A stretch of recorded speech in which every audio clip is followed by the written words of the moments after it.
తిమ్మిర్లు కాలవాపులతో బాధపడుతున్నారా? సిరలవాపు వ్యాధి కావచ్చు. అపాయింట్మెంట్ కొరకు సంప్రదించండి. నమస్కారం. జ్యోతిష్యం ప్రకారంగా రాబోయే 2024 ఎన్నికల్లో ముఖ్యంగా ఆంధ్రప్రదేశ్లో విజయం ఎవరికి దక్కనుంది? మళ్ళీ జగన్మోహన్ రెడ్డే ముఖ్యమంత్రి అవుతారా, లేక చంద్రబాబు నాయుడు సీఎం అవుతారా? వీరిరువురు కాకుండా తన చరిష్మాతో పవన్ కళ్యాణ్ ముఖ్యమంత్రి అవుతారా? మొత్తంగా ఆంధ్రప్రదేశ్ ఎన్నికలు 2024లో ఎలా ఉండబోతున్నాయి? దీనిపై వివరించేందుకు ప్రస్తుతం మనతో పాటు ఉన్నారు ప్రముఖ జ్యోతిష్యులు బ్రహ్మశ్రీ నందిపట్ల శ్రీహరి శర్మ గారు. వారితో మాట్లాడి మరిన్ని విషయాలు తెలుసుకుందాం. నమస్కారం గురువు గారు. వాగర్థావివ సంపృక్తౌ వాగర్థ ప్రతిపత్తయే జగతః పితరౌ వందే పార్వతీ పరమేశ్వరౌ. సదాశివసమారంభాం శంకరాచార్య మధ్యమాం అస్మదాచార్య పర్యంతం వందే గురు పరంపరాం. ఆదిత్యాయ చ సోమాయ మంగళాయ బుధాయ చ గురుశుక్ర శనిభ్యశ్చ రాహవే కేతవే నమః. శృంగేరి జగద్గురు పీఠాధిపతులు శ్రీ శ్రీ శ్రీ భారతీ తీర్థ మహాస్వాముల వారికి, శ్రీ శ్రీ శ్రీ విధుశేఖర భారతీ తీర్థ మహాస్వాముల వారికి, కంచి కామకోటి పీఠాధిపతులు శ్రీ శ్రీ శ్రీ విజేంద్ర సరస్వతి మహాస్వాముల వారికి ప్రణామములు తెలియజేసుకుంటూ కార్యక్రమాన్ని ప్రారంభిద్దాం. గురుగారు, చాలా అంశాలు, అటు వ్యక్తిగత జాతకాలు కావచ్చు, 10 మందికి స్ఫూర్తినిచ్చే వారి జాతకాలు కావచ్చు, రాష్ట్రాల పరంగా ఇలా మనం చాలా రకాల జాతకాల గురించి మనం మాట్లాడుకున్నాం. ఇందులో భాగంగా ఇప్పుడు ఆంధ్రప్రదేశ్కి సంబంధించి ఇప్పుడు జ్యోతిష్యం ప్రకారంగా చూసుకుంటే రానున్న 2024 ఎన్నికల్లో ఏ పార్టీకి విజయం దక్కే అవకాశం ఉంది అంటారు? ఏపీలో ప్రత్యేకించి వీక్షించేటువంటి ప్రేక్షకులకు కూడా సవినయంగా ఒక మాట మీకు తెలియచేయదలుచుకున్నాను. ఇప్పుడు చేసేటువంటి కార్యక్రమానికి సంబంధించినటువంటి ఏదైనప్పటికీ కూడా అది నా వ్యక్తిగతమైనటువంటి అభిప్రాయం కాదు. అంతేకాకుండా ఒకరిని పొగిడి ఒకరిని కించపరిచే విధంగా చేసేటువంటిది ప్రోగ్రాం కానే కాదు. శాస్త్రం ప్రకారం ఏం తెలియచేయబడుతుందో దాన్ని సవివరంగా నాకున్నటువంటి జ్ఞానాన్ని, జ్యోతిషపరంగా ఉన్నటువంటి దాన్ని జోడించి తెలియచేస్తున్నటువంటి విషయాలే తప్ప ఏ పార్టీకి చెందిన వ్యక్తిని కాదు, ఏ పార్టీకి సంబంధించినటువంటి వ్యక్తిని కాదు. అది గుర్తుపెట్టుకోండి వీక్షించేటువంటి ప్రేక్షకులు కూడా. ఈ చెప్పేటువంటి విషయాల పట్ల ఎవరి అయినా మనోభావాలు గనక నొచ్చుకున్నట్లయితే అన్యదా భావించకుండా క్షమించే ప్రయత్నం చేయండి. ఇక జాతకరీత్యా, ఎందుకనంటే ఇంతకుముందు సంబంధించినటువంటి ఈ మీడియా ప్రసారంగంలోనే 2014 సంవత్సరం మార్చి 31వ తారీఖు రోజున ఒక లీడింగ్ ఛానల్లో ఉండగా నాగఫణి శర్మ గారు, నాగనాథ్ గారు, ప్రసాద్ నాయుడు గారు, నేను వీళ్ళందరూ కూడా డిబేట్లో కూర్చొని ఉన్నప్పుడు అప్పుడే తెలంగాణ, ఆంధ్రప్రదేశ్ రాష్ట్రం విడిపోవడం జరిగింది. ఆ జరిగిన సందర్భంగా ఇంకా ఏ శాసనసభ కూడాను ప్రారంభం కాలేదు.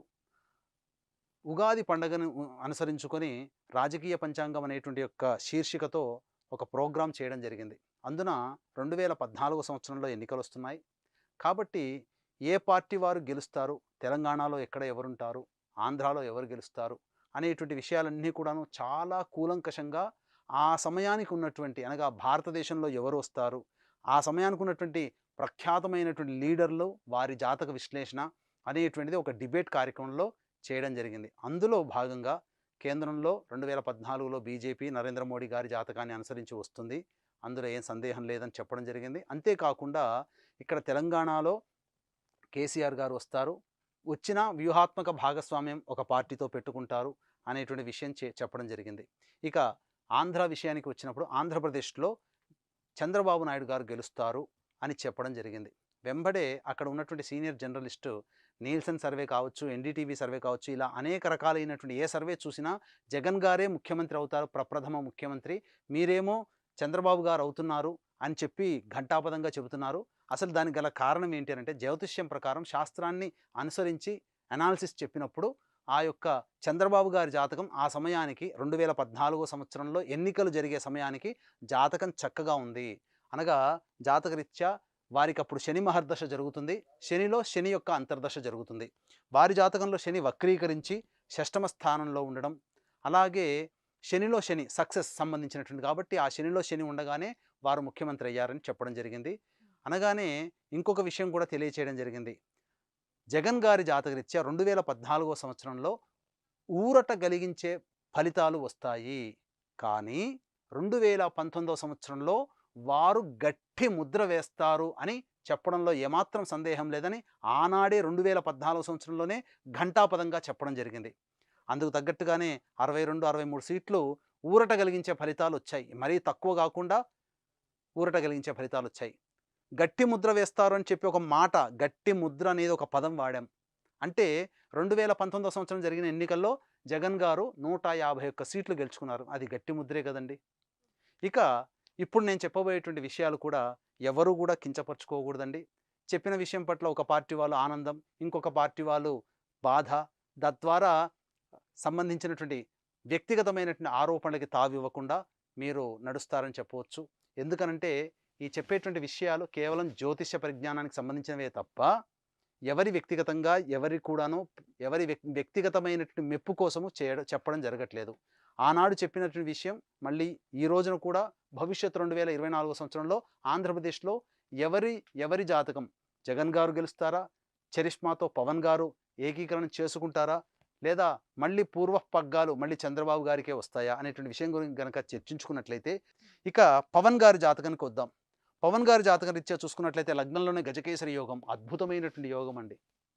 అందులో ఏం సందేహం లేదు. గజకేసరి యోగం అని అంటే ఎక్కడ ఏదో అత్తారింటికి దారేదిలో ఒక సినిమా వారి డైలాగే ఉంది, ఎక్కడ ఎదగాలో ఎక్కడ తగ్గాలో నేర్చుకోవాలి అని చెప్పి.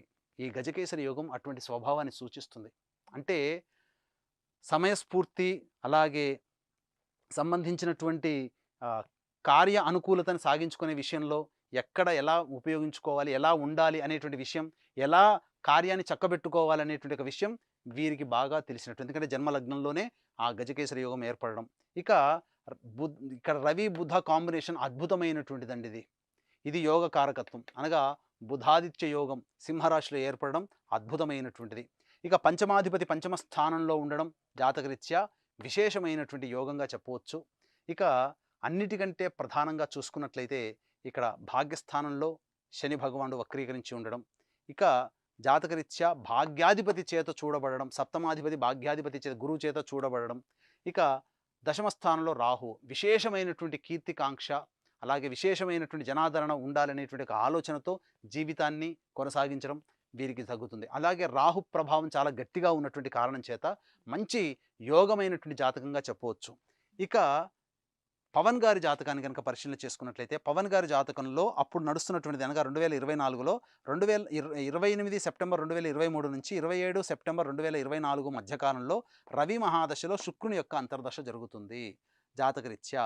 ఇక్కడ ప్రధానంగా రవి శుక్రులు ఇద్దరు కూడాను శుక్ర నక్షత్రంలోనే స్థితి పొంది ఉండడం, అట్టి శుక్రుడు రిట్రాగేషన్ పొంది ఉండడం, చతుర్థ లాభాధిపతి అయినటువంటి శుక్రుడు రిట్రాగేషన్లో పొంది ఉండడం, అంశలో చూసుకున్న నీచ స్థితి పొందినటువంటి అనగా జన్మ లగ్నానికి దశమాధిపతి రాజ్యాధిపతి అయినటువంటి కుజుడు అంశలో నీచ స్థితి పొంది ఉండి, అట్టి నీచ స్థితి పొందినటువంటి కుజునితో అంతర్దశానాథుడైనటువంటి శుక్రుడు కలిసి ఉండడం, ఈ కారణం చేత రాజ్యయోగం అనేటువంటిది తక్కువగా ఉంటుంది. కాకపోతే గురుచంద్రుల యొక్క స్థితి, చరిష్మా, వీరి స్థితిని బట్టి రవి మహాదశ గొప్పగా యోగిస్తుంది, అందులో ఏం సందేహం లేదు. కాబట్టి ఇట్టి రవి మహాదశ జాతకరీత్యా చాలా మటుకు ఇప్పటి వరకు 2014 సంవత్సరంలో సీట్లు గెలుచుకోలేదు, కానీ 2024 సంవత్సరంలో అనగా ఒక సీటు గెలుచుకున్నారు 2019లో. కానీ తన యొక్క చరిష్మాతో తాను ఊహించినటువంటి స్థాయి కంటే, గతంలో ఉన్నటువంటి గెలిచినటువంటి స్థానాల కంటే అత్యద్భుతమైనటువంటి మెరుగైనటువంటి సీట్లు పవన్ గారి హయాంలో, పవన్ గారి యొక్క నిర్వహణలో, లీడర్షిప్లో ఆ పవన్ గారు ఏ పార్టీలో ఉంటే ఆ పార్టీకి సంబంధించినటువంటి ఫలితాలు అద్భుతంగా ఉంటాయి, అందులో సందేహం లేదు. ఇంతకుముందే చెప్పుకున్నాను, గజకేసరి యోగం అనేటువంటిది ప్రధానముగా సపోర్టివ్గా ఉంటుంది. అంటే సపోర్టివ్గా అంటే ఆ వ్యక్తి ఏ రంగంలో ఉంటాడో ఆ రంగానికి సంబంధించినటువంటి అభివృద్ధి చేయడానికి దోహదపడుతుంది. అట్లాగే వీరి జాతకాన్ని కనుక చూసుకున్నట్లయితే ప్రధానముగా ఇక్కడ గమనించాల్సినటువంటి అంశం ఏంటంటే, ఎవరితో జత కలుస్తారో వారు గొప్పగా యోగాన్ని పొందుతారు.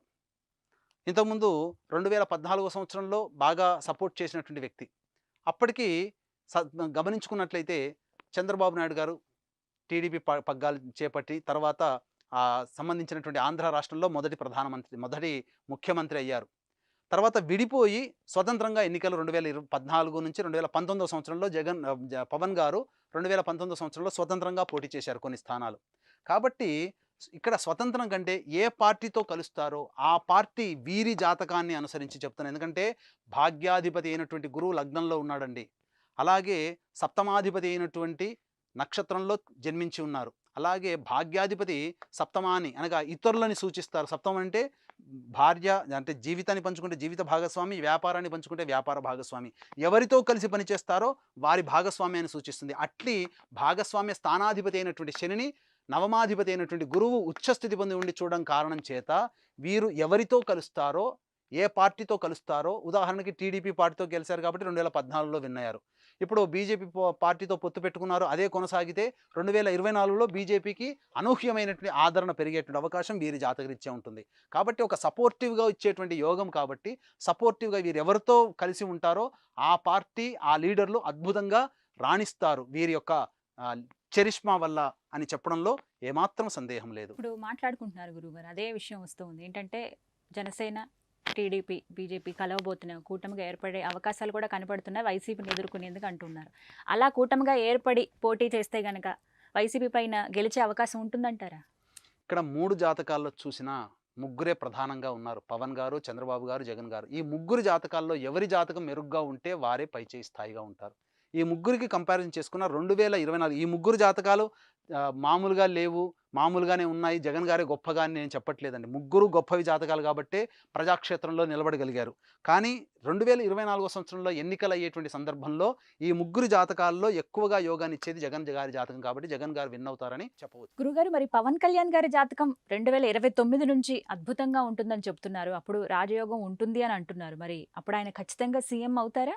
2029వ సంవత్సరానికి సంబంధించి చూసుకుంటే పవన్ గారికి చంద్రమహాదశ ప్రారంభమవుతుంది జాతకరీత్యా. కాబట్టి ఇంతకుముందే అనేక సందర్భాల్లో చెప్పుకున్నాం, లగ్నాధిపతి అయ్యుండి లగ్నాధిపతి యొక్క దశ వచ్చినప్పుడు వారు ఏ కార్యక్రమంలో ఉంటారో, ఏ సంబంధించినటువంటి అంశం మీద వారి జీవితం ఉంటుందో దానికి అద్భుతమైనటువంటి ఫలితాలు పొందుతారు అని చెప్పవచ్చు.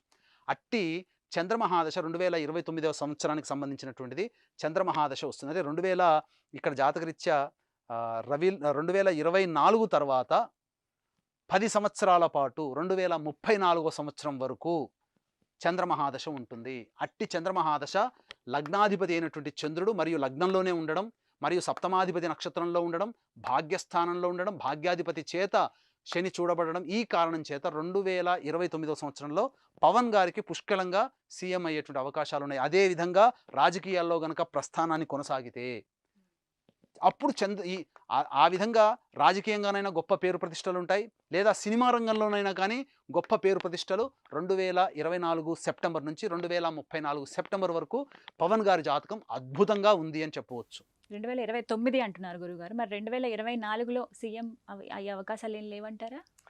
వీరి జాతకరీత్యా బలమైనటువంటి జాతకం జగన్ గారికి ఉన్నప్పుడు వారే ముఖ్యమంత్రి అయ్యేటువంటి అవకాశం ఉందమ్మా. ఒకవేళ ఎంపీ కానీ ఇలా ఏదైనా కానీ జాతకరీత్యా గొప్పగా యోగించేటువంటి స్థితి మాత్రం 2024 సెప్టెంబర్ నుంచి పవన్ గారి జాతకరీత్యా ఉందని చెప్పవచ్చు. సో ఓవరాల్గా ఎలక్షన్ అనగానే ఎలా ఈసారి టఫ్ ఫైట్ ఉండబోతుందా, ఎలా ఉంటుందంటారు మొత్తంగా మాట్లాడుకుంటే? ఖచ్చితంగా ముగ్గురు జాతకాలను పరిశీలన చేసినప్పుడు ముగ్గురు కూడా దిగ్ధంతులే, అందులో ఏం సందేహం లేదు. కాబట్టి టఫ్ ఫైట్ ఉంటుంది. అయితే 151 సీట్లు పొందినటువంటి జగన్ గారికి అంత కాకుండా కొద్దిగా తక్కువ అయ్యేటువంటి అవకాశం ఉంది. 100 నుంచి 110 మధ్యలో వచ్చే అవకాశాలు, సీట్లు వచ్చే అవకాశాలు పవన్ గారి జాతకరీత్యా చూసినా, చంద్రబాబు నాయుడు జాతకరీత్యా చూసినా, జగన్ గారి జాతకరీత్యా చూసినా జగన్ గారికి 100 నుంచి 110 స్థానాలు వచ్చేటువంటి అవకాశాలు ఎక్కువగా ఉన్నాయని చెప్పవచ్చు. అలాగే గురుగారు, జాతకాలు ఇప్పుడు చెప్పారు మీరు, అటు జగన్ గారి జాతకం కావచ్చు, చంద్రబాబు గారి జాతకం కావచ్చు, ఎప్పుడు పరస్పరం అటు పార్టీ పరంగా కావచ్చు దూషణలు అనేవి ఉంటూనే ఉంటాయి. అంటే ఒక ఫైటింగ్, ఒక రకమైన పిల్లి ఎలుకలాగా ఎప్పుడు ఏదో ఒక ఫైటింగ్ ఉంటూనే ఉంటుంది. అంటే జాతకాల పరంగా కూడా అలా ఉంటుందా? కేవలం పార్టీల పరంగా మాట్లాడాలంటే మాట్లాడాలన్నట్టుగా ఉంటుందా?